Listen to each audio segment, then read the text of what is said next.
अब जो हमारा नेक्स्ट सेशन है इसमें हम डिस्कस करेंगे कि किस तरह से मिसिंग वैल्यूज को हैंडल किया जा सकता है एज एन एग्जांपल।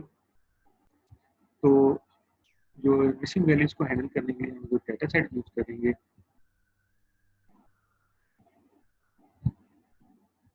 यहाँ पे मैंने उसको पहले डेटा सेट को अपने गूगल ड्राइव पे रखा है। गूगल ड्राइव से उसको इंपोर्ट करेंगे। तो यहाँ पे सबसे पहले पांडास, नमपाई, जो भी हमारे पास लाइब्रेरी यूज करनी है या फिर प्रोसेसिंग के लिए, वो सारी जो है हमने यहाँ पे इंक्लूड की है। और इसको हैंडल करने के लिए हमने शो करने के लिए गूगल कोलैब यूज की है। आप गूगल प्लेटफॉर्म भी यूज कर सकते हैं।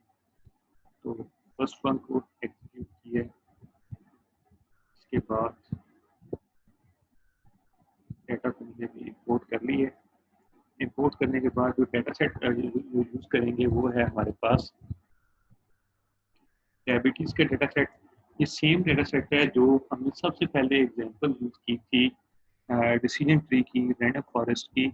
उसको हैंडल करने के लिए हमने ये डेटा सेट यूज किया था। तो वही डेटा सेट जो है यहाँ पे हम यूज कर रहे हैं, और उसको आप दोबारा जाके विजिट कीजिएगा तो आपको पता चल जाएगा कि उस डेटा सेट में क्या क्या प्रॉब्लम थी, लेकिन आपने उसको विदाउट प्री प्रोसेसिंग आपने उसको यूज। तो डेटा सेट लोड हो गया है।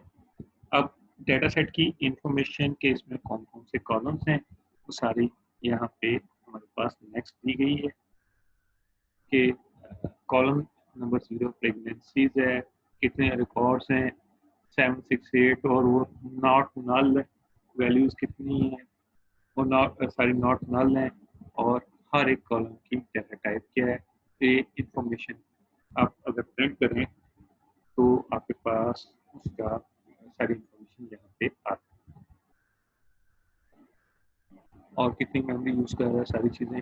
और इसी तरह से एक कमांड है डिस्क्राइब की, कि डेटा सेट को समरी स्टैटिस्टिक्स शो करने के लिए हमारे पास डिस्क्राइब की कमांड यूज की जाती है। ये भी हमने पहले यूज की है।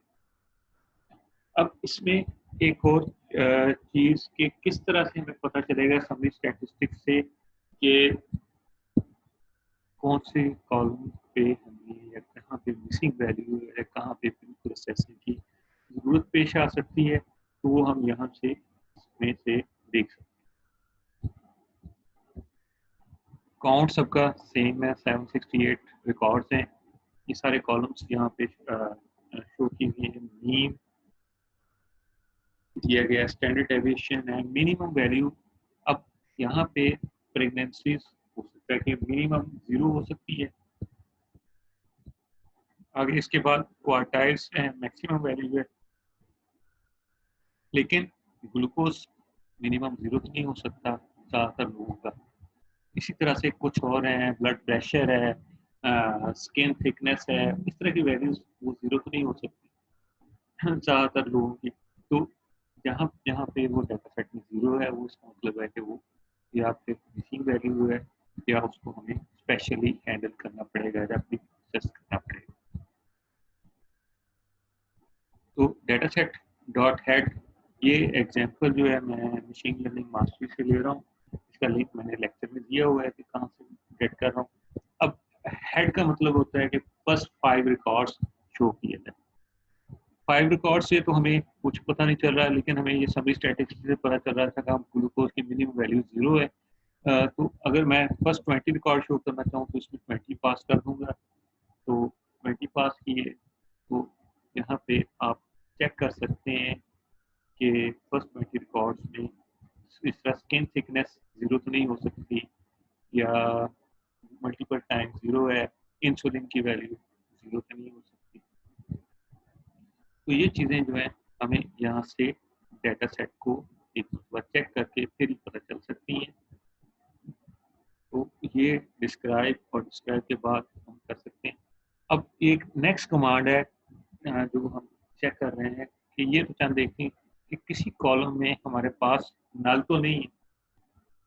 डेटा हमारा कहाँ पे स्टोर है, डेटा सेट में। ये अभी जो हमने लोड किया था वो डेटा सेट में लोड किया था यहाँ पे। तो इसके बाद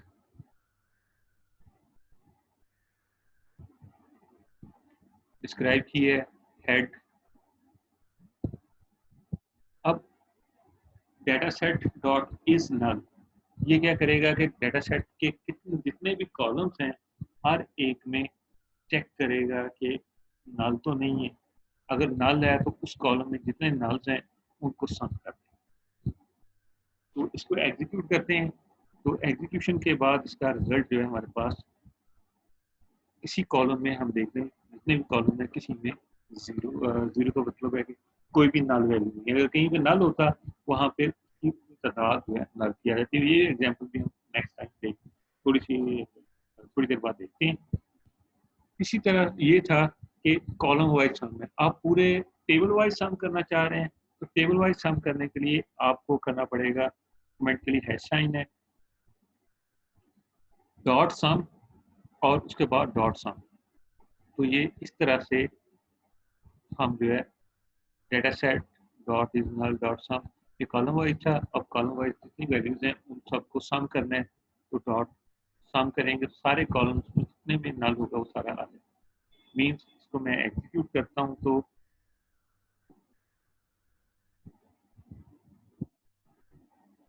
जीरो आ जाता है। मीन्स कि किसी भी रो में या तो पूरे डेटा सेट में कहीं पे भी या टेबल में रिकॉर्ड हमारे पास कोई भी नल नहीं। इसी तरह से अगर आपने चेक करना हो कि किसी कॉलम में वैल्यू ब्लैंक है या सानिया, आपका क्वेश्चन है। जी सर। सर ये जो आपने भी कॉलम वाइज और रो वाइज दोनों किए हैं, इसका मतलब ये जो जीरो आ रहा है कि कोई नल वैल्यू नहीं है हाँ कॉलम में। जी, इस नल का मतलब है कि उस कॉलम में कोई नल है तो वो वैल्यू काउंट शो करा देगा। अगर नहीं है तो वो उसको, काउंट शो करा के सम कराएगी। फॉर एग्जांपल अगर ग्लूकोज में हाँ जी, 2 ये वैल्यूज पहले नल है। पूरी रो में जाएगा, पूरे रिकॉर्ड में जाएगा, पहले कॉलम में। बिल्कुल यहाँ पे आपको बताता हूँ।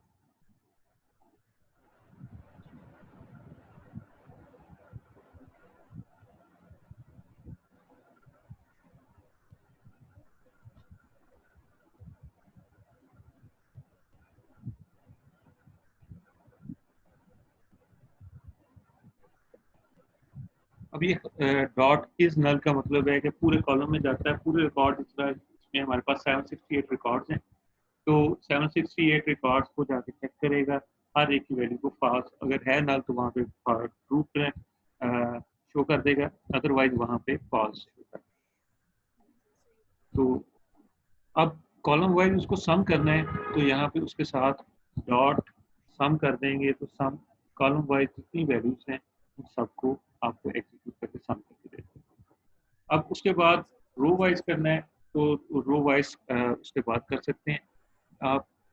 जस्ट 1 मिनट जो है ना होल्ड कीजिएगा। तो इसमें वो सब वैल्यूज को सम करेगा।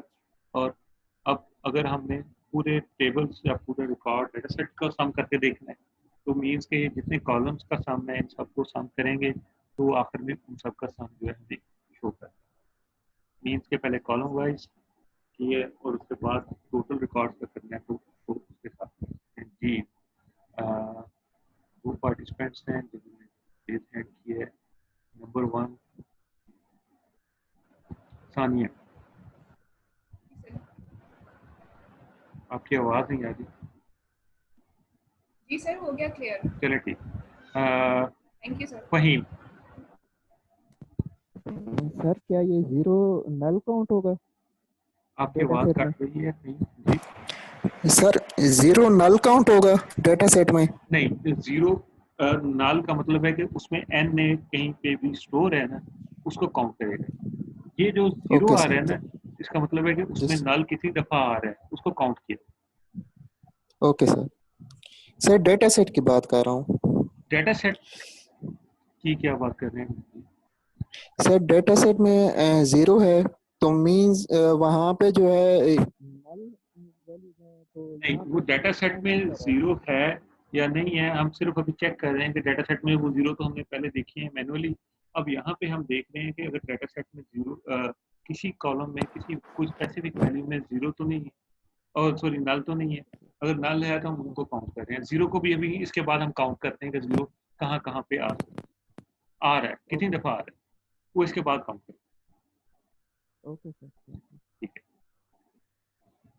अब इसके बाद है कि अगर हमने पूरे डेटा सेट में चेक करना हो कि किसी स्ट्रिंग में ब्लैंक वैल्यू तो नहीं है, खाली वैल्यू, उसको हैंडल करना है, तो data set double equal to ये स्पेस कोट्स में, सिंगल कोट्स में, और उसके बाद डॉट सम और axis equal to 0। Axis 0 करेंगे तो वो कॉलम वाइज आएगा, डॉट इक्वल टू 1 करेंगे वो रो वाइज करेंगे। दो एक्सेस होंगे, axes 0 column wise, axes 1 row wise. अब इसको एग्जीक्यूट करते हैं तो हमारे पास किसी कॉलम में भी स्पेस नहीं है। ये जो कॉलम यहाँ पे शो कर रहे हैं ना, ये जीरोस कॉलम वाइज, इसका मतलब है कि हर कॉलम में काउंट किया कि स्पेस किसी सेल में तो नहीं है, वो यहाँ पे हम शो कर रहे हैं। नेक्स्ट है कि हमने कहा था कि जीरोस होंगे, तो जीरो को हम किस तरह से हैंडल कर सकते हैं। तो नेक्स्ट में हम काउंट कर रहे हैं कि डेटा सेट में कहीं पे जीरो तो नहीं है, अगर है तो किस कॉलम में कितनी दफ़ा जीरो है वो काउंट करना चाहते हैं। उसको प्रिंट किया है data set double equal to 0, अगर वो 0 के इक्वल है, डॉट सम, किस एक्सेस पे सम करना है, कॉलम वाइज सम करना है, रो वाइज सम करना है, हमने करना है कॉलम वाइज, तो एक्सेस इक्वल टू 0। इसको एग्जीक्यूट करते हैं। एग्जीक्यूट किया तो जो प्रेगनेंसीज का टेबल है, ये same data set again repeat कर रहा हूँ जो आपने पहले यूज किया था डिसीजन ट्री के लिए, ये सेम डेटा सेट है जो हम यहाँ पे यूज कर रहे हैं। अब प्रेगनेंसीज हो सकता है जीरोस हों, इसलिए ये हमारे लिए इतने इम्पोर्टेंट है, लेकिन ग्लूकोज का लेवल तो जीरो नहीं हो सकता, इसलिए यहाँ पे हो सकता है कि वैल्यू जो है इनकरेक्ट वैल्यू, तो ब्लड प्रेशर भी जीरो। हम डायबिटीज का डेटा कर रहे हैं तो वहाँ पे ब्लड प्रेशर तो जीरो नहीं होगा। स्किन थिकनेस वहाँ पे 227 कॉलम्स में हमारे पास है। इसी तरह से ये इंसुलिन है 374 में जीरो आ रही है, और किसी की भी एज जीरो नहीं है, ये ठीक है। डायबिटीज पेडिग्री फंक्शन ये भी जीरो नहीं है, ठीक है, यानी कि इसमें कहीं पे जीरो नहीं आ रहा पूरे कॉलम में। आउटकम में जीरो आ रहा है, ये हमारे पास वो लेबल का कॉलम था कि उसमें डायबिटीज है या नहीं है, इसको हम हैंडल, इसको नहीं चेंज करेंगे क्योंकि वहाँ पे क्लास का लेबल थे 0 या 1, तो इसलिए हम जो है सिर्फ ये जो 4-5 कॉलम है इनको, यहाँ पे 0 है, इसको किस तरह से हैंडल किया जा सकता है, इतने जीरो नहीं काउंट कर रहा है, कितने जीरो हैं इस कॉलम, किस तरह हैंडल किया जा सकता है, ये हमारा नेक्स्ट टास्क है। तो उसको हैंडल करने के लिए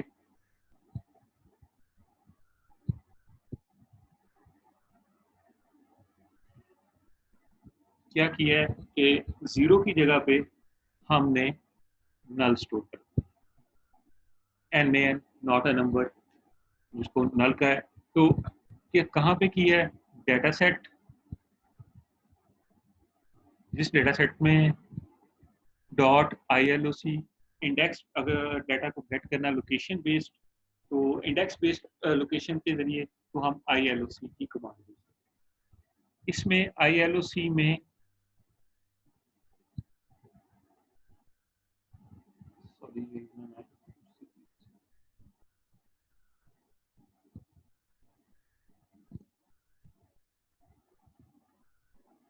अगर dot data set dot ILOC है और इसमें पहले 5 रिकॉर्ड, पहली 5 रोज गेट करनी है और सारे कॉलम्स गेट करने हैं, तो हम यहाँ पे लिख सकते हैं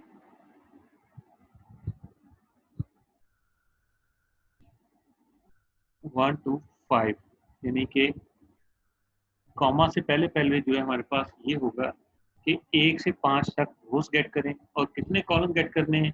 अगर सारे कॉलम गेट करने हैं तो यहाँ पे कॉलम यूज कर रहे हैं। कॉलम का मतलब है कि इस पर कोई लिमिट नहीं है, सारे रिकॉर्ड्स हम गेट कर सकते हैं। अगर 1 से 5 कॉलम्स यूज करने हैं तो उसका है तरीकाकार क्या होगा, डेटा सेट डॉट ILOC सारी रोज आए, लेकिन उनमें हर रो के पहले 5 कॉलम्स आए, तो वहाँ पे हम 1 to 5 कॉलम्स लिख सकते हैं। इस तरह पहले 5 कॉलम इंडेक्स 0 से स्टार्ट होगा, तो first, second, third, fourth, fifth column जो है यहाँ पे हमारे पास आएगा। इसी तरह से अगर हमने सिर्फ सारी रोज आए और सिर्फ लास्ट कॉलम को गेट करना है, उसके लिए जो हमारे पास कमांड यूज की जाती है कि सारी रोज आ जाएं और कॉलम -1 मीन्स कि लास्ट रो जो हमारे पास नॉर्मली लेबल्ड रो सुपरवाइज लर्निंग में होती है, उसको चेक करने के लिए हम यहाँ पे ये यूज करते हैं। -1 लास्ट रो को गेट करने के लिए, लास्ट कॉलम को गेट करने के लिए। इसी तरह से सारी रोज आए, सारे कॉलम्स आए एक्सेप्ट लास्ट कॉलम, तो उसके लिए हम कर सकते हैं 1 to -1, वो सारे कॉलम्स आएंगे एक्सेप्ट लास्ट कॉलम। तो ये डिफरेंट हैं, इसकी आप इसके चेक कर सकते हैं इंटरनेट से, डिफरेंट प्लेटफॉर्म से कि किस तरह से इसकी वैल्यूज को यूज कर सकते हैं।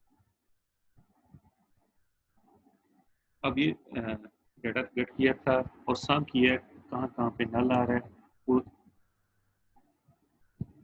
तो ये पहले एग्जीक्यूट करेंगे। अब वहाँ पे जहाँ जहाँ पे 0 था उसको रिप्लेस कर दिया है हमने नॉट ए नंबर से। कौन कौन से कॉलम में? Column number 1 glucose, 2 blood pressure, 3 skin thickness, 4 insulin और 5 BMI। इन 5 कॉलम्स में हमने जहाँ जहाँ पे 0 था वहाँ पे इंसर्ट कर दिया है नॉट ए नंबर। तो इसको अगर दोबारा से चेक करना चाहें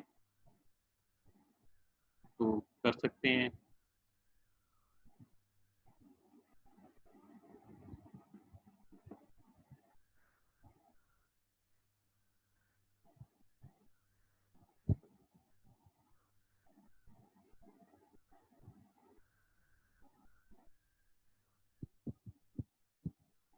क्रेडिट कार्ड दोबारा शो कर लेते हैं, तो यहाँ पे देख लेंगे, यहाँ पे not a number, not a number, यानी कि जहाँ पे 0 था उसको नॉट ए नंबर से रिप्लेस कर। अब इसको सम करते हैं, नॉट ए नंबर के कितने नॉट ए नंबर हैं वो हमारे पास आ जाएंगे। जहाँ जहाँ पे हमने 4 कॉलम में चेंज किया था, यानी कि 1 to 5 किया है, तो लास्ट इंडेक्स इसमें काउंट नहीं, इंक्लूड नहीं होगा। तो 5, 35, 227, 3, 4, 74, यहाँ पे हमारे पास यही वैल्यूज थी ना इससे पहले, जो यहाँ पे देखी है 5, 37, 5 जीरो इतने आ रहे थे। तो इन 4 कॉलम्स में जहाँ पे जरूरी था वहाँ पे हमने 0 की जगह पे नॉट ए नंबर या नल इंसर्ट किया और उसके बाद उसको काउंट। अब इसको हैंडल करने का तरीका क्या है? मल्टीपल वेज हैं। नंबर 1 ये है कि आप जो है जहाँ जहाँ पे अब नॉट ए नंबर आ रहा है उनको ड्रॉप कर दें। कमांड है ये data set dot drop an. अब यहाँ पे क्या किया हुआ है, सबसे पहले प्रिंट किया है ओरिजिनल डाटा की शेप क्या है, शेप मीन कितने रिकॉर्ड्स हैं और कितनी रोज हैं, कितने कॉलम्स हैं, और उसके बाद नंबर को नॉट ए नंबर को ड्रॉप किया, तो कितने उसके बाद क्या कितने रोज और हमारे पास बाकी बचती है। अब इसको ड्रॉप किया है जहाँ जहाँ पे नॉट ए नंबर आ रहा है, ड्रॉप करने के बाद उसकी दोबारा शेप देखी है, तो पहले 768 रिकॉर्ड या रोज थी, अब 393 रिकॉर्ड। तो इसका सबसे बड़ा नुकसान ये होगा कि हमारे पास अगर लार्ज डेटा सेट है तो ये प्रॉब्लम आ सकती है, और जब ट्रेनिंग करेंगे के लिए हमारे पास ज़्यादा ऑब्जर्वेशन चाहिए होती हैं, तो यहाँ पे प्रॉब्लम आएगी। इस तरह की प्रॉब्लम स्पेशली हमें टेक्स्ट या नेचुरल लैंग्वेज प्रोसेसिंग को जब प्रोसेस करेंगे वहाँ पे आने की ज़्यादातर पॉसिबिलिटी है कि आप डाटा गेट कर रहे हैं जेसन से किसी वेबसाइट से, और उसके बाद जेसन के थ्रू, और उसके बाद आप प्रोसेस करके मशीन लर्निंग अप्लाई करना चाह रहे हैं, तो वहाँ पे ये प्रॉब्लम आ सकती है। अब अगर इसको अप्लाई करें, ये specifically LDA linear discriminant analysis apply किया हुआ था उस एग्जांपल में, मैं वही एग्जांपल को कंटिन्यू कर रहा हूँ। ये सिंपल इसको कॉपी आप देख सकते हैं कि जब आपने डिसीजन ट्री अप्लाई किया था तो डिसीजन ट्री में डाटा को दो चीज़ें थी, एक था डाटा, दूसरा था लेबल का कॉलम। तो डाटा का कॉलम हमारे पास ये है, मींस के सारे रिकॉर्ड आए, वैल्यूज आए एक्सेप्ट लास्ट कॉलम एक्स में आए, और लास्ट वाई में हमने कहा था कि हमारे पास जो लेबल डाटा है या लेबल कॉलम है वो हमारे पास आता है, तो उसको हमने वाई में स्टोर किया। उसके बाद LDA फंक्शन है एसके लर्न का, उसको अप्लाई किया है। अप्लाई करने के बाद उसका जो रिजल्ट लिया है कि क्या एक्यूरेसी आई है, ये सिंपल कमांड्स हैं, आप इसको देख सकते हैं। बेसिक हमारा जो फोकस था कि अगर हम इसको प्री प्रोसेसिंग करते हैं और मिसिंग वैल्यूज को हैंडल करते हैं तो क्या चीज़ आती है। ये बेसिक फंक्शन ये नहीं है कि हम LDA को यहाँ पे एक्सप्लेन करें। तो जब इसको हमने किया है तो इसकी एक्यूरेसी हमारे पास 70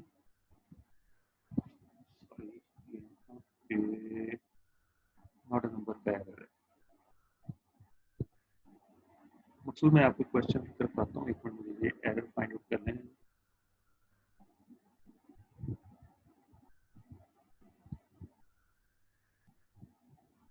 ये मैं नॉट अ नंबर को ड्रॉप नहीं किया था, इस वजह से वहाँ पे एरर। अब 77.4% इसकी एक्यूरेसी है। जी मकसूद आपका क्वेश्चन।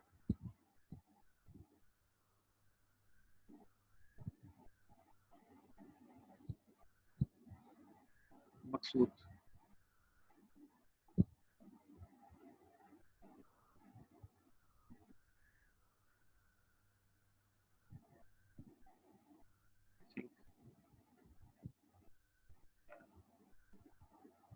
वो आंसर नहीं कर रहे, तो ये जो है कि लेकिन प्रॉब्लम क्या है कि हमने ये डाटा को ट्रेन 768 रिकॉर्ड्स पे नहीं किया है, जो यहाँ पे था 393 रिकॉर्ड्स पे इसको अप्लाई किया है। और इसमें 9 कॉलम है, आखिरी कॉलम हमारे पास जो था वो लेबल का था कि इसको डायबिटीज है या नहीं है। तो इसको एक्स की शेप को जब प्रिंट करते हैं तो हमारे पास 8 कॉलम ये आएंगे, वाई में लास्ट कॉलम आएगा जो लेबल। यहाँ तक कोई क्वेश्चन?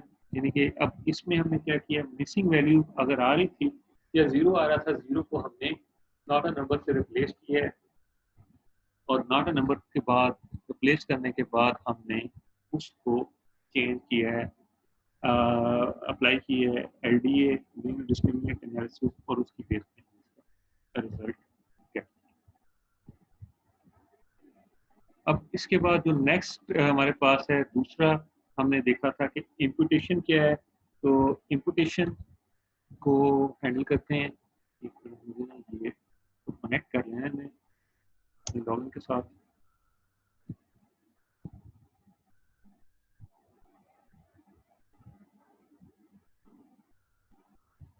जीटर के साथ मैं कनेक्ट कर लूँ, उसके बाद मैं आपको दोबारा से सिखाऊँ।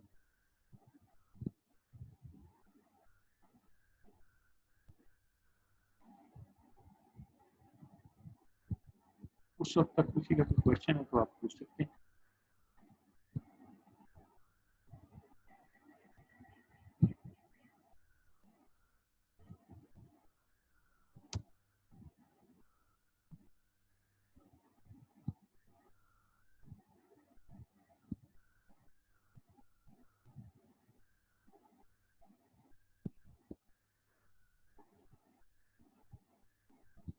अब ये दूसरा है हमारे पास एग्जाम्पल के, यहाँ पे हमने इम्पुटेशन यूज कर। इम्पुटेशन का मतलब था कि हमने कहा था कि कोई specific value, mean value, median value, या कोई स्पेसिफिक फंक्शन प्रेडिक्टिव मॉडल का रिजल्ट वैल्यू जो है यहाँ पे हम यूज कर सकते हैं। लेकिन इसमें हमारे पास प्रॉब्लम आ सकती है कि हो सकता है कि डेटा स्क्यू मीन्स के लेफ्ट साइड पे ज़्यादातर डेटा की कर्व जा रही है या राइट साइड पे जा रही है नॉर्मल डिस्ट्रीब्यूशन में, तो उसको इस तरह से पहले चेक करना पड़ेगा, फिर हमें पता चलेगा कि हम उसमें मीन अप्लाई करेंगे या कोई और मेथड अप्लाई करेंगे। सेम डाटा है जो डायबिटीज का डाटा है, उसी को यूज़ किया हुआ है और यूज़ करने के बाद हमने इसको सम किया है कि इसमें डाटा में कोई नल तो नहीं है। अगर नल होता तो हम उसको रिमूव करते। अभी पीछे हमने नल को रिमूव किया है, यहाँ पे हमने जीरोस को रिमूव बजाय रिमूव करने के हमने उसको नल यहाँ तक सिमिलर है लास्ट स्लाइड से या लास्ट जो प्रैक्टिस हमने की है, और यहाँ पे नल के साथ नॉट एंड नल के साथ रिप्लेस किया है। अब इसमें बजाय इसके कि हम डाटा में लास्ट स्लाइड जो एग्जांपल लिखी है हमने उसमें उसको रिमूव किया तो डाटा का साइज डिक्रीज हो गया है, तो उसमें प्रॉब्लम आ सकती है कि मॉडल जो है पार्टिकुलरली वेल बिहेव ना कर सके जबकि हमारे पास नंबर ऑफ रिकॉर्ड्स कम। तो जितनी ज़्यादा ऑब्जर्वेशन रिकॉर्ड्स होंगे उतना मॉडल की एक्यूरेसी या परफॉर्मेंस जो है हमारे पास बेहतर है। तो सम किया है, सम करने के बाद अब यहाँ पे प्रीवियस स्लाइड में क्या किया था कि हमने उसको प्रीवियस एग्जांपल में रिमूव किया था, जबकि यहाँ पे हम क्या कर रहे हैं उसको फिल कर रहे हैं data set dot fill NA, उस डाटा सेट को जहाँ जहाँ पे नॉट अ नंबर आ रहा है उसको किसके साथ कर रहे हैं, पूरे डाटा सेट का जितना मीन है, जो जो कॉलम आएगा उसका मीन आएगा, तो उसको मीन को जो है वहाँ पे रिप्लेस कर। लेकिन ये एक बेटर स्ट्रेटेजी नहीं है, क्योंकि हो सकता है कि कुछ ज़्यादा वैल्यूज हो, नंबर ज़्यादा रेंज ज़्यादा हो, कुछ की कम हो, तो मीन बाद हमारे पास वैलिड रीजन जो हम रिप्लेस कर सकते हैं। लेकिन यहाँ पे हमने रिप्लेस किया है, रिप्लेस करने के बाद हमने चेक किया है तो हमारे पास कितने नंबर नॉट नल नंबर है, किसी कॉलम में है किसी कॉलम में नहीं, क्योंकि हमने उसको वैल्यूज को उसके मीन के साथ रिप्लेस कर दिया। लेकिन सिर्फ 4 कॉलम्स में किया है, जो कॉलम 1 है 2 है 3 है वहाँ पे 3 4 वहाँ पे हमने सिर्फ नल वैल्यूज को रिप्लेस किया। और किसके साथ किया है, मीन के साथ। आप यहाँ पे मीडियन का फंक्शन कॉल कर लें, मीडियन के साथ रिप्लेस किया जा सकता है। तो इसका एक मेथड ये है। दूसरा मेथड एक और चीज़ है कि sklearn लाइब्रेरी जो अभी तक हम देखते आ रहे हैं मशीन लर्निंग की, वहाँ पे एम्प्यूटेशन का फंक्शन बना हुआ है, सिंपल एम्प्यूटर, और इसको आप इंपोर्ट कर सकते हैं सिंपल एम्प्यूटर को। और यहाँ पे आई थिंक यहाँ पे सिंपल एम्प्यूटर को इंपोर्ट किया। इंपोर्ट करने के बाद अब यहाँ पे सिंपल इसमें क्या करेंगे कि अगर मिसिंग वैल्यू, कौन सी मिसिंग वैल्यू को किसके साथ रिप्लेस करना है, क्या स्ट्रेटेजी अप्लाई करनी है, हम सिंपल यहाँ पे स्ट्रेटेजी का नाम बता देंगे, मीन है, मीडियन है, या कोई और स्ट्रेटेजी है वो यहाँ पे हम लिख सकते हैं। और उसके बाद इसको ट्रांसफॉर्म किया है तो मिसिंग वैल्यूज हमने चेक की हैं, जो फिट ट्रांसफॉर्म किया है तो मिसिंग वैल्यू जो है हमारे पास कितनी है, 0, क्योंकि हमने हर वैल्यू को उसके मीन के साथ रिप्लेस कर दिया। कौन सी स्ट्रेटेजी अप्लाई करनी है वो आप डिफाइन कर सकते हैं। अब ये पूरी एग्जांपल को, जिस तरह प्रीवियस एग्जांपल में हमने LDA linear discriminant analysis apply किया था, यहाँ पे भी लीनियर डिस्क्रिमिनेंट एनालिसिस का मॉडल अप्लाई किया है। लेकिन इसमें एक और चीज़ है, पाइपलाइन है। पाइपलाइनिंग क्या होती है ये अभी हमने डिस्कस नहीं किया है, लेकिन ये पाइपलाइनिंग का कॉन्सेप्ट बहुत इंपॉर्टेंट है। अगर आप कहीं पे मशीन लर्निंग डेटा एनालिसिस का इंटरव्यू दें तो आपसे लाजमी इस तरह का क्वेश्चन पाइपलाइनिंग का पूछा है। इसमें ये बताया गया कि कौन कौन से स्टेप्स परफॉर्म करेंगे और किस ऑर्डर में परफॉर्म करेंगे। मीन जिस तरह से सबसे पहले आपने इम्प्यूटर है, सिंपल इम्प्यूटर को असाइन किया है, तो इम्प्यूटर का स्टेप परफॉर्म करें। उसके बाद इसका कौन सा मॉडल अप्लाई करना है, मॉडल का नाम हमने यहाँ पे LDA को असाइन किया था, तो उसके बाद LDA, इसके बाद भी कोई चीज़ अप्लाई करनी है तो आप इसके बाद लिख सकते हैं। जिनकी एक पाइपलाइन है और इसमें इसी ऑर्डर में स्टेप्स में परफॉर्म आपके पास ऑपरेशन परफॉर्म। अब ये अप्लाई हुआ, रिजल्ट किस तरह से क्रॉस वैल्यूएशन स्कोर, सबसे पहले पाइपलाइन, डाटा सेट क्या था x y जो यहाँ पे हमने शो किया, और k फोल्ड है और ये उसकी एक्यूरेसी गेट की है। तो अब जब इसको एग्जीक्यूट करते हैं तो यहाँ पे इसकी एक्यूरेसी जो है प्रीवियस से कम आ रही है।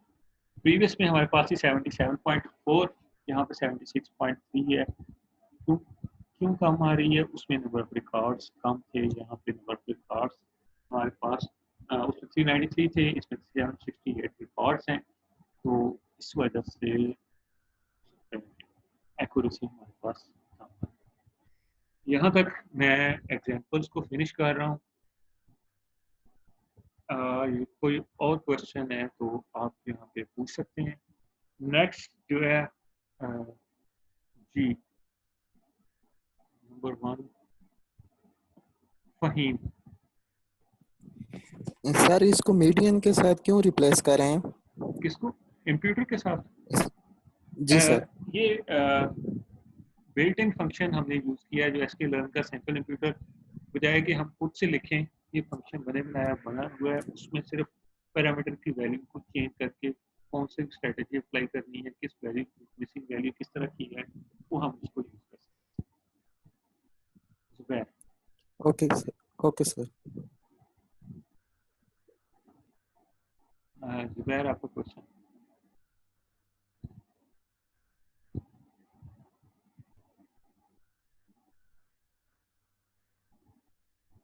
जुबैर जी सर। सर मॉडलिंग पाइपलाइन के अंदर जितने भी हम स्टेप्स परफॉर्म करेंगे डाटा प्रोसेसिंग के लिए और मॉडल के ऊपर, वो सारे के सारे हम यहाँ के मेंशन करेंगे या हम वन बाय सारे वन? अभी हम पाइपलाइनिंग डिस्कस नहीं कर रहे, हम सिंपल जो है कि प्री प्रोसेसिंग क्या है, किस तरह से पाइपलाइनिंग का एक हमारा जो बुक हम फॉलो कर रहे हैं उसमें एक स्पेसिफिक चैप्टर है, वो हम वहाँ पे डिस्कस करेंगे। लेकिन नॉर्मली पाइपलाइन में कौन कौन से स्टेप्स, पहले कौन सा है, उसके बाद दूसरा कौन सा है, ये सारे हम परफॉर्म कर सकते हैं और इसमें डिस्कस। जी सर, थैंक यू सर। मैं रनिंग आउट ऑफ टाइम। तो इसके बाद जो हमने एक और चीज़ है स्टैंडर्डाइज है, क्या होता है स्केलर, फीचर स्केलिंग क्या है, ये सारी चीज़ें जो है हम बाद में इसके बाद डिस्कस करेंगे। लेकिन अभी जो है